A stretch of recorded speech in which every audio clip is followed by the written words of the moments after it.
Modern চিন্তাভাবনার মেয়ে সোনিয়া রণবীরকে বিয়ে করে শ্বশুরবাড়ি চলে আসে। বিয়ের পরের দিন সকালে সোনিয়া রেডি হয়ে ডাইনিং টেবিলে চলে আসে, যেখানে তার শাশুড়ি তার জন্য নানা রকমের খাবার বানিয়ে রেখেছিল। বৌমা উঠে গেলে, এসো একসাথেই ব্রেকফাস্ট করি। আজকে সোনিয়া বৌমার প্রথম রান্নার দিন ছিল, কিন্তু এটাও তো ঠিক আজও প্রথমবার শ্বশুরবাড়িতে খাবে, তাই আমি আর বড় বৌমা মিলে ওর জন্য এই নানা রকমের খাবার বানালাম। সেসব তো ঠিক আছে মা, কিন্তু এসব কি? লুচি, পরোটা, আলুর দম, চিকেন কষা, ক্ষীর, এসব আজকাল কে খায়? বৌমা, আমরা ভাবলাম তোমার মা নেই, তাই এই ধরনের ঘরের খাবার তুমি মিস করো, তাই তো বানালাম। নো ওয়ে, আজকাল এসব খাবার কে খায়? আমি তো না বাবা। আধুনিক চিন্তাধারার মেয়ে বলে সে শুরু থেকেই মডার্ন খাবার পছন্দ করত। রুটি, শাক এসবগুলোকে ও তো আদ্যিকালের খাবার বলে মনে করত। তারপর একদিন, মা ব্রেকফাস্ট রেডি, চলে আসুন। এটা কি বৌমা? পাস্তা। আর কি মা? কিন্তু বৌমা, আমি এই সমস্ত বিদেশি খাবার পছন্দ করি না, আমি তো দেশি খাবারই পছন্দ করি। সেদিন বলাতে আমি তোমার পছন্দের খাবার খেয়েছি, আজকে আমার পছন্দের খাবার তোমাকে খেতেই হবে। তাই গোমতী দেবী সোনিয়ার কথা এড়াতে পারলেন না, আর ওই খাবার তাকে খেতেই হলো। এর কিছুদিন পর সোনিয়া প্রেগনেন্ট হলে ওর শাশুড়ি আর যা ওর আরও খেয়াল রাখতে লাগলো। সোনিয়া, এই নাও লস্যি, খুব গরম পড়েছে তো, খেলে তুমি একটু আরাম পাবে। না না দিদি, এটার দরকার নেই, গরম পড়েছে বলে আমি আগে থেকেই 2 গ্লাস কোল্ড ড্রিঙ্কস খেয়ে নিয়েছি। কিন্তু সোনিয়া, তুমি তো জানো যে কোল্ড ড্রিঙ্কস শরীরের জন্য খুব ক্ষতিকারক। ও দিদি, তুমিও না মায়ের মতো লেকচার দেওয়া বন্ধ করো তো। এইভাবেই দেখতে দেখতে 9 মাস কেটে যায়, আরও যমজ ছেলে মেয়েকে জন্ম দেয়। তারপর বাড়িতে এসে, এই নাও বৌমা, এই দুধটাতে আমি বেশি করে ঘি মিশিয়ে দিয়েছি, তুমি খেয়ে নাও। কি, এত ঘি দেওয়া দুধ? না না না, আমি এটা খাবো না। রণবীর, তুমি আমার জন্য রেডিমেড জুস আনিয়ে দাও না, আমার ওটাই খেতে ইচ্ছা করছে। বৌমা, এসব প্যাকেটজাত খাবার শরীরের জন্য একদমই ভালো হয় না, তাই তুমি দুধটা খাও, শরীরে ক্যালসিয়াম হবে। ক্যালসিয়ামের কথা তো জানি না মা, কিন্তু মোটা অবশ্যই হয়ে যাব। জানেন এতে কত ক্যালোরি আছে? আগে থেকেই আমার বডি শেপ নষ্ট হয়ে গেছে, তারপরে আপনি আমাকে আরো মোটা করতে চাইছেন? তাই এসব আপনি রাখুন, আমার জন্য স্যান্ডউইচ বানিয়ে দিন, এমনিও হসপিটালে থেকে এসব খেতে পারিনি। বৌমা, তুমি কেন সব খাবার খেয়ে নিজের শরীরটাকে খারাপ করতে চাইছো? মা, আপনি বেকারই চিন্তা করছেন, যান দিদিকে গিয়ে বলুন ও আমার জন্য স্যান্ডউইচ বানিয়ে দেবে। আচ্ছা ঠিক আছে, তবে একটা লাড্ডু খাও। একইভাবে পরের দিন, এই নাও বৌমা, খিচুড়িটা খেয়ে নাও। না মা, আমি আপনার এই সব আদ্যিকালের খাবার খাবো না। এইসব কেন খাবে? লুকিয়ে লুকিয়ে ছেলেকে দিয়ে ছোলা বাটোরা আনিয়ে খাবে, তাই না? এইদিকে শাশুড়ি 2 বউর রান্নাঘর আলাদা করে দেয়। এখন মডার্ন বউ তার মডার্ন খাবার দাবার ওপরে রান্নাঘরে রান্না করত। এইভাবেই দেখতে দেখতে ওর 2টো বাচ্চা 7 বছরের হয়ে গেল। একদিন স্কুলে যাওয়ার সময়, আজকে তোমাদের পছন্দের ম্যাক্রনি বানিয়েছি। ওয়াও, আমার তো ম্যাক্রনি খুব ভালো লাগে, মা আমাকে টিফিন ভর্তি করে ম্যাক্রনি দেবে। মা, আমার জন্যেও। ডোন্ট ওয়ারি বাচ্চারা, আমি দুজনের জন্যই টিফিন বক্স ভর্তি করে ম্যাক্রনি প্যাক করে দিয়েছি। নিজের সাথে সাথে সোনিয়া তার 2টো বাচ্চাকেও বিদেশি খাবারে অভ্যস্ত করে দেয়। ওর রান্নাঘরে এইসব খাবারই ছিল। একদিন সন্ধেবেলা, মা আজকে ডিনারে কি বানাবে? মারে, আজকে আমার কোমরে খুব ব্যথা করছে, তুই বাবাকে বল না পাশের হোটেল থেকে খাবার প্যাক করে আনতে, আমি রান্না করতে পারবো না। ঠিক আছে, তাহলে চাউমিন আনিয়ে নিচ্ছি। এরপর রুহি তার বাবাকে ফোন করে চাউমিন আনতে বলে দেয়। এর কিছুক্ষণ পরেই পার্সেল ওদের বাড়িতে চলে আসে। দরজা নিচে ছিল বলে ও শাশুড়ি খোলে। আন্টি, ওপরের ফ্ল্যাটের ম্যাডামের অর্ডার আছে। এই বলে কুরিয়ার বয় ওখান থেকে চলে যায়। সোনিয়া শুরু থেকেই নিজের ইচ্ছা মতোই সব কাজ করত। এখনও ঘরে নিজের বাচ্চাদের জন্য নুডল, পাস্তা, পিৎজা, বার্গার এসবই বানাতো।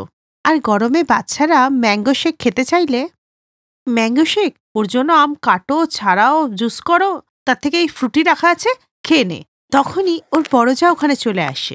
বাচ্চারা দেখো, তোমাদের জন্য আমি আম পান্না বানিয়েছি, গ্রাম থেকে পিসিমা আম নিয়ে এসছে।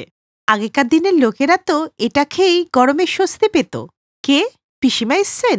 শোনো দিদি, তুমি আমার বাচ্চাদের না এসব উল্টোপাল্টা জিনিস খাওয়াবে না। বাচ্চারা তোমরা কোল্ড ড্রিঙ্কস খেয়ে নাও, আর তোমাদের জন্য আজকে আমি প্যাটিস বানিয়েছি। গ্রাম থেকে আসা পিসি শাশুড়ি 2 দিনের মধ্যেই সব বুঝতে পেরে যান। তারপর একদিন যখন সোনিয়ার শাশুড়ি আর বড় চা কোনো একটা কাজে হরিদ্বারে যায়, তখনই বান্টি আর রুহি শরীরটা খারাপ হয়ে যায়। এরপরে ওদের হাসপাতালে নিয়ে গেলে ডাক্তারবাবু বলেন, বান্টির লিভারে ইনফেকশন হয়ে গেছে বেশি পরিমাণে জাঙ্ক ফুড, ফাস্ট ফুড এসব খাওয়ার জন্যে। আর বেশি ময়দার জিনিস যেমন ম্যাগি, পাস্তা, নুডলস এসব খাওয়ার জন্য রুহির পেটে সোয়েলিং হয়ে গেছে। তাই এখন থেকে দুটো বাচ্চারই খাবার দাবারের খেয়াল রাখতে হবে। এইসব শুনে সোনিয়ার চোখে জল চলে আসে। ঘাবড়িও না বৌমা, আমি আছি তো। যতদিন না তোমার শাশুড়ি আর যা ফিরে আসে ততদিন আমি তোমার ছেলে মেয়েদের যত্ন করব। ওই দিন থেকেই পিসি নিজের হাতে বাচ্চাদের জন্য লাইট খাবার যেমন ডালিয়া, মুগ ডালের খিচুড়ি, গ্রামের টাটকা সবজি, ডালের জল আর এইসব খাবারের সাথে ইমিউনিটি বুস্ট আপ করার জন্য একটা করে দেশি ঘিয়ের লাড্ডু, এইসব খেয়ে বাচ্চারা কিছুদিনের মধ্যেই পুরোপুরি সুস্থ হয়ে যায়। এই দেখেই সোনিয়া নিজের ভুলটা বুঝতে পারে। সে বুঝতে পারে যে যে খাবারগুলোকে সে আদ্যিকালের খাবার বলে খেত না, সেই খাবারগুলোই আজকে তার ছেলে মেয়ের প্রাণ বাঁচালো। আর সোনিয়ার এই পরিবর্তন দেখে ও শাশুড়ি আর যা খুব খুশি হয়। সম্পর্কে নতুনত্ব আর পরম্পরা দুটোরই দরকার হয়, কারণ প্রতিনিয়ত শিখলেই একটা সুস্থ সম্পর্ক তৈরি হয়।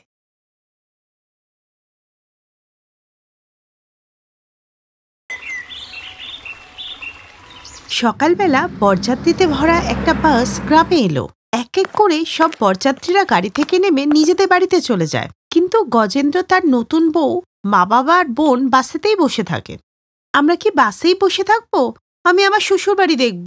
এই শুনে সবাই একে অপরের দিকে তাকাতে লাগলো, কিন্তু কিছুই বলল না। আপনারা কিছু বলছেন না কেন? আমি আমার শ্বশুর বাড়ি দেখব। চলো না, আমরাও বাস থেকে নামি। বৌদি, এই বাসই তোমার শ্বশুর বাড়ি, আমাদের কোনো ঘর নেই। এই শুনে মমতার পায়ের নিচে মাটি সরে যায়। ওদের কাছে যখন বাস ছিল, তাহলে বাড়ি কেন নেই? আর এখন কি মমতা সারা জীবন বাসেই কাটাবে? আসল ঘটনাটা কি, এটা জানতে গেলে আমাদের একটু পিছনে যেতে হবে। কয়েক বছর আগে গজেন্দ্র রামপুর গ্রামে তার মা বাবা আর বোনকে নিয়ে একটি মাটির বাড়িতে থাকত, আর সে একজন বাস ড্রাইভার ছিল। চলে এসো রামপুরবাসীরা, চলে এসো, তাড়াতাড়ি চলে এসো। রামপুর যাবে তো? আরে কাকু, তুমি কালা নাকি? চিৎকার করে করে বলছি, শুনতে পাচ্ছ না? তোমরা ড্রাইভাররা কি ঠিকভাবে কথা বলতে জানো না নাকি? আমি তো শুধু একবার জানতেই চাইলাম। তাড়াতাড়ি বাসে বসো, বাস এক্ষুনি ছেড়ে দেবে। কি জীবন রে ভাই, কন্ডাক্টর আর বাস ড্রাইভার সবই আমি। এই বলেই সে বাস চালু করলো, আর কিছুক্ষণের মধ্যেই রামপুর গ্রামে পৌঁছে গেল। চলো, রামপুর চলে এসেছে। এরপরে সবাই বাস থেকে নেমে গেলে গজেন্দ্র বাসটাকে নিজের কুঁড়েঘরের পাশে দাঁড় করালো, আর ও ঘরে গেল। ঘরে গিয়ে দেখলো যে ঠাকুরমশাই এসেছে। আরে ঠাকুরমশাই আপনি? কিন্তু আমরা তো কোনো পূজা আর্চা করবো না, তাহলে আপনি? বাবা গজেন্দ্র, আমি পুজোর জন্যে নয়, আমি তোমার জন্য একটা সম্বন্ধ নিয়ে এসেছি। এখন তো তুমি বাস ড্রাইভার হয়ে গেছো, এবার তো বিয়ে করে নাও, এরপরে তো তোমার বোনেরও বিয়ে দিতে হবে। পুরোহিত মশাই, আমি এই বাসের মালিক না, আমি এই বাস ভাড়াতে চালাই। বাবা, তোর থেকে গরিব ছেলেরাও এই গ্রামে বিয়ে করেছে। আমরা চাই বেঁচে থাকতে থাকতে তোদের ভাই বোনদের বিয়ে দিয়ে যেতে। মা বাবা, তোমরা সবসময় এইরকম ভাবেই বলো, আর আমি তোমাদের কথা শুনেও নি। ঠিক আছে পণ্ডিত মশাই, চলুন বাসে গিয়ে বসুন, এক্ষুনি যাবো আমরা মেয়ে দেখতে। আরে বাবা, তোমার তো দেখছি অনেক তাড়া, দাঁড়াও রাতটা কাটুক তারপর যাব। আরে পণ্ডিত মশাই, আমি একজন ড্রাইভার মানুষ, না জানে কখন সময় পাবো, তাই মেয়ে দেখতে এক্ষুনি চলুন। এই বলে সে সবাইকে জোর করে বাসে বসালো আর মেয়ে দেখতে গেল। মেয়ের নাম মমতা ছিল। দুই পরিবারেরই একে অপরকে পছন্দ হয়, আর ওই দিনই বিয়ে ঠিক হয়ে যায়। আস্তে আস্তে গজেন্দ্রর বিয়ের কথা গোটা গ্রাম জানতে পারে, আর গ্রামের সবাই ওকে খুব ভালো করেই চিনত। আর এই খবর গ্রামের প্রধানের কাছেও গেল। মুন্সি, শুনলাম কালকে নাকি গজেন্দ্র বিয়ে করতে যাচ্ছে। প্রধান মশাই, আপনিও নাকি বলেন না? বেচারা তো বিয়ের কার্ড দিয়েই গেল, আমাদেরও তো যেতে হবে। যখন বিয়েই হবে না, তখন বরযাত্রী কি করে যাব? মানে ঠিক বুঝলাম না প্রধান মশাই। এই মুন্সি, মনে আছে অনেক বছর আগে যখন গজেন্দ্র কিছুই করতো না, তখন একবার ওর মার শরীর খারাপ হয়েছিল, আর ও আমার কাছ থেকে 5 লাখ টাকা নিয়েছিল, সেটা এখনো শোধ দেয়নি।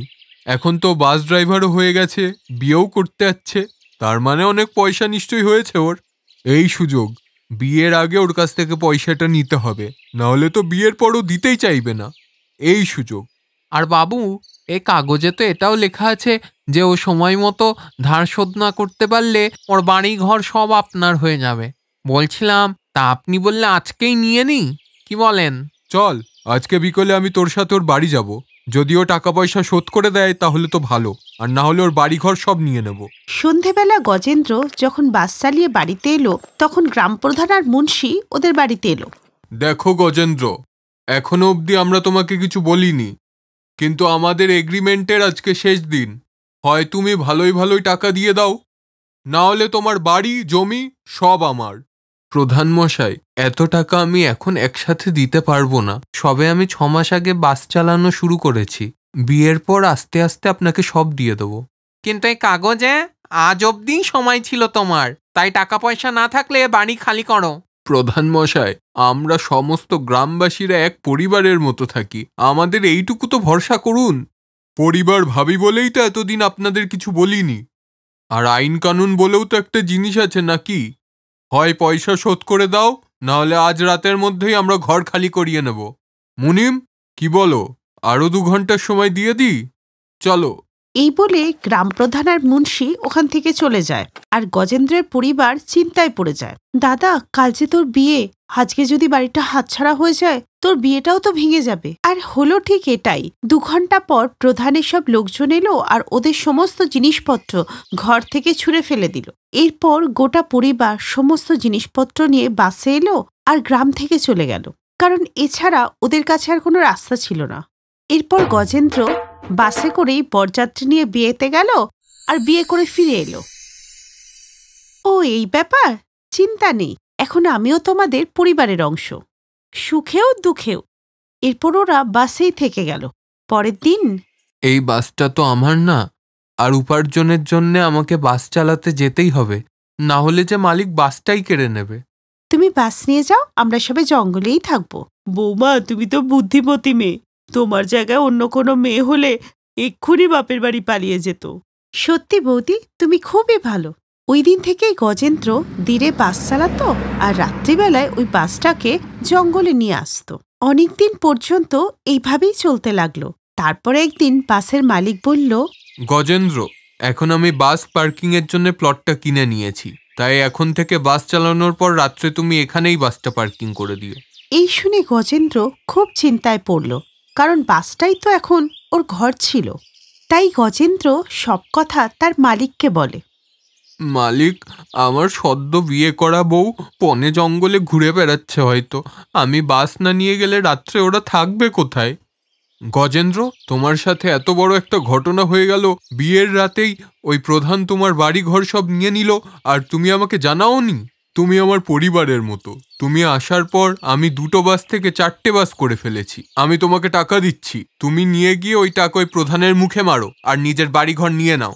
মালিক, আপনি যে আমার কাছে ভগবান, জানি না কি বলে আপনাকে ধন্যবাদ জানাবো।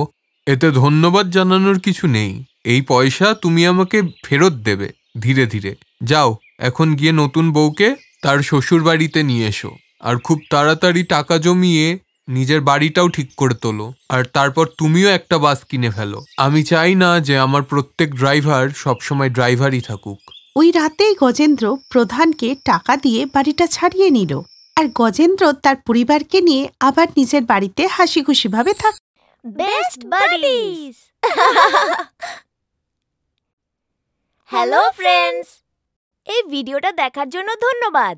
যদি এই ভিডিওটা তোমাদের ভালো লেগে থাকে তাহলে প্লিজ লাইক, সাবস্ক্রাইব আর কমেন্ট অবশ্যই করবে এই ভিডিওতে। আর হ্যাঁ, শেয়ার করতে ভুলো না কিন্তু। আরো অনেক মজাদার ভিডিও দেখার জন্য নিচে দেওয়া এই বেল আইকনটাকে প্রেস করো। দেখতে থাকো বেস্ট বাডিজ।